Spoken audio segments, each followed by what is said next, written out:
Indian premier league IPL ಕೇವಲ ಒಂದು cricket ಹಬ್ಬವಲ್ಲ, ಇದು ಭಾರತೀಯ ಆರ್ಥಿಕತೆ ಮತ್ತು ಷೇರು ಮಾರುಕಟ್ಟೆಯ ಸ್ಟಾಕ್ ಮಾರ್ಕೆಟ್ ಮೇಲೂ ಗಮನಾರ್ಹ ಪರಿಣಾಮ ಬೀರುವ ಒಂದು ದೊಡ್ಡ ಬಿಸಿನೆಸ್ ಇಂಜಿನ್ ಆಗಿದೆ.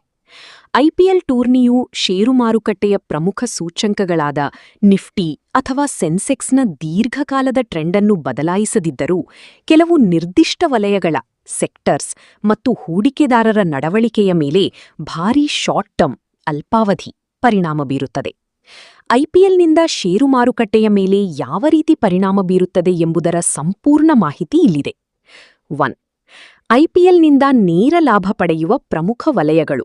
Sector wise impact. ಟೂರ್ನಿಯ ಅವಧಿಯಲ್ಲಿ ಗ್ರಾಹಕರ ಖರ್ಚು ಮತ್ತು ಜಾಹೀರಾತುಗಳು ಹೆಚ್ಚಾಗುವುದರಿಂದ ಈ ಕೆಳಗಿನ ವಲಯಗಳ ಷೇರುಗಳಲ್ಲಿ ಉತ್ತಮ ಚಲನೆ ಕಾಣಬಹುದು. ಮಾಧ್ಯಮ ಮತ್ತು ಪ್ರಸಾರ. Media and broadcasting. ಐಪಿಎಲ್ನ ಡಿಜಿಟಲ್ ಮತ್ತು ಟಿವಿ ಪ್ರಸಾರ ಹಕ್ಕುಗಳನ್ನು ಹೊಂದಿರುವ ಸಂಸ್ಥೆಗಳು, ಉದಾಹರಣೆಗೆ ರಿಲಯನ್ಸ್ ಇಂಡಸ್ಟ್ರೀಸ್ನ ಜಿಯೋ ಸ್ಟಾರ್ ಮತ್ತು ನೆಟ್ವರ್ಕ್ 18 ಸಿನರ್ಜಿ, ಭಾರೀ ಜಾಹೀರಾತು ಆದಾಯವನ್ನು ಗಳಿಸುತ್ತವೆ. ಈ ಅವಧಿಯಲ್ಲಿ ಓವರ್ ದ ಟಾಪ್ ಒಟಿಟಿ ಚಂದಾದಾರಿಕೆಗಳು ಮತ್ತು ಜಾಹೀರಾತು ದರಗಳು ಗಗನಕ್ಕೇರುವುದರಿಂದ ಈ ವಲಯದ ಷೇರುಗಳಿಗೆ ಪಾಸಿಟಿವ್ ಸೆಂಟಿಮೆಂಟ್ ಸಿಗುತ್ತದೆ. ತ್ವರಿತ ವಾಣಿಜ್ಯ ಮತ್ತು ಆಹಾರ ವಿತರಣೆ. Quick commerce and food delivery. ಪಂದ್ಯಗಳನ್ನು ನೋಡುವಾಗ ಜನರು ಸ್ನ್ಯಾಕ್ಸ್, ತಂಪು ಪಾನೀಯಗಳು ಮತ್ತು ಆಹಾರವನ್ನು ಆರ್ಡರ್ ಮಾಡುವುದು ಸಾಮಾನ್ಯ. ಇದರಿಂದಾಗಿ ಝೊಮ್ಯಾಟೊ ಹಾಗೂ ಬ್ಲಿಂಕಿಟ್, ಝೆಪ್ಟೋದಂತಹ ಕ್ವಿಕ್ ಕಾಮರ್ಸ್ ವೇದಿಕೆಗಳ ಆರ್ಡರ್ ಪ್ರಮಾಣದಲ್ಲಿ ಸುಮಾರು 25% ಇಂದ 30% ವರೆಗೆ ಬೆಳವಣಿಗೆ ಕಂಡುಬರುತ್ತದೆ. ಎಫ್ಎಂಸಿಜಿ ಮತ್ತು ಪಾನೀಯಗಳು. FMCG and beverages. ಐಪಿಎಲ್ ಬೇಸಿಗೆ ಕಾಲದಲ್ಲೇ ಬರುವುದರಿಂದ ಐಸ್ ಕ್ರೀಮ್, ಸಾಫ್ಟ್ ಡ್ರಿಂಕ್ಸ್ ಮತ್ತು ಸ್ನ್ಯಾಕ್ಸ್ ಮಾರಾಟ ಹೆಚ್ಚಾಗುತ್ತದೆ. ವರುಣ್ ಬೆವರೇಜಸ್, ಐಟಿಸಿ, ಟಾಟಾ ಕನ್ಸ್ಯೂಮರ್ನಂತಹ ಕಂಪನಿಗಳ ಮಾರಾಟದ ಪ್ರಮಾಣ ಹೆಚ್ಚಾಗಲು ಇದು ಪೂರಕವಾಗಿದೆ. ಟೆಲಿಕಾಂ ಮತ್ತು ಡೇಟಾ ಬಳಕೆ. ಟೆಲಿಕಾಂ. ಕೋಟ್ಯಂತರ ಜನರು ಮೊಬೈಲ್ ಮತ್ತು ಸ್ಮಾರ್ಟ್ ಟಿವಿಗಳಲ್ಲಿ ಲೈವ್ ಸ್ಟ್ರೀಮಿಂಗ್ ನೋಡುವುದರಿಂದ ಡೇಟಾ ಬಳಕೆ ಭಾರೀ ಪ್ರಮಾಣದಲ್ಲಿ ಹೆಚ್ಚಾಗುತ್ತದೆ. ಇದು ಭಾರತಿ ಏರ್ಟೆಲ್ ಮತ್ತು ಜಿಯೋ, ರಿಲಯನ್ಸ್ ಕಂಪನಿಗಳಿಗೆ ಸೈಲೆಂಟ್ ಬೂಸ್ಟರ್ ಇದ್ದಂತೆ. ಪ್ರವಾಸೋದ್ಯಮ ಮತ್ತು ಹೋಟೆಲ್ ಉದ್ಯಮ. Hospitality and travel. ವಿವಿಧ ನಗರಗಳಲ್ಲಿ ಪಂದ್ಯಗಳು ನಡೆಯುವುದರಿಂದ ಅಭಿಮಾನಿಗಳು ಪ್ರಯಾಣ ಮಾಡುತ್ತಾರೆ.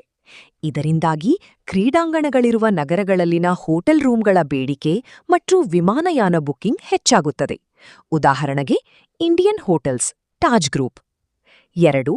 ಸ್ಪಾನ್ಸರ್ಶಿಪ್ ಮತ್ತು ಫ್ರಾಂಚೈಸಿ ಡೀಲ್ಗಳ ಪರಿಣಾಮ. Sponsorship trigger. ಐಪಿಎಲ್ನಲ್ಲಿ ಭಾಗವಹಿಸುವ ದೊಡ್ಡ ಬ್ರ್ಯಾಂಡ್ಗಳು ಮತ್ತು ಟೀಮ್ ಮಾಲೀಕತ್ವ ಹೊಂದಿರುವ ಕಂಪನಿಗಳ ಷೇರುಗಳಲ್ಲಿ ತಕ್ಷಣದ ಏರಿಳಿತಗಳು ಕಂಡುಬರುತ್ತವೆ. ಮಾಲೀಕತ್ವದ ಮೌಲ್ಯಮಾಪನ.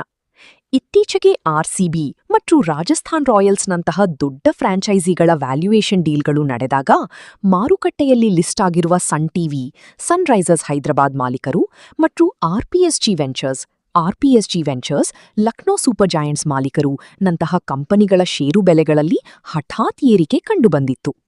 ಸಾಂಪ್ರದಾಯಿಕ ಉದ್ಯಮಗಳ ಮರುಪ್ರವೇಶ.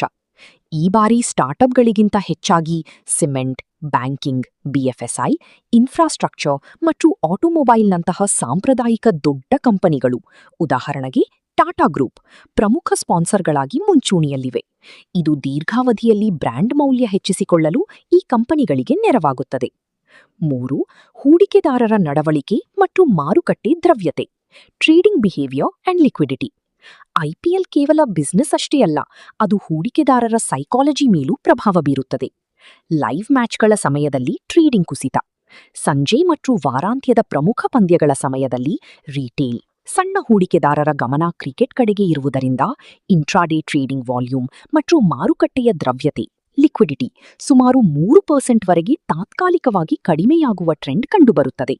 ಆದಾಗ್ಯೂ ಇನ್ಸ್ಟಿಟ್ಯೂಷನಲ್, ಡಿಐಐ, ಎಫ್ಐಐ ಮತ್ತು ಆಲ್ಗಾರಿಥಮಿಕ್ ಟ್ರೇಡಿಂಗ್ ಎಂದಿನಂತೆ ಮುಂದುವರಿಯುವುದರಿಂದ ಮಾರುಕಟ್ಟೆ ಸ್ಥಿರವಾಗಿರುತ್ತದೆ. ಭಾವನಾತ್ಮಕ ನಿರ್ಧಾರಗಳು. Sentiment driven volatility.